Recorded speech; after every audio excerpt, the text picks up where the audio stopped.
Sveiki. Na ką, šiandien mitas numeris 2.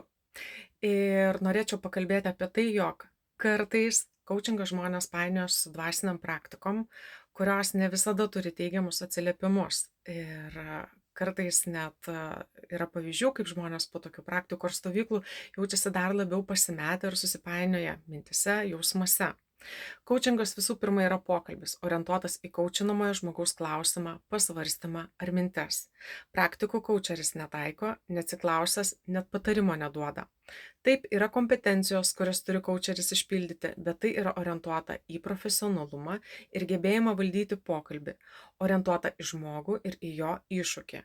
Koučingas dėstomas žinomose pasaulio universitetuose. Tai yra pripažintas dalykas. Ir tai yra patikrinta metodų visuma, padedanti žmogui sąmoningėti. Šiam kartui tiek. Lauksiu jūsų komentarų, kas domintų apskritai iš koučingo srities.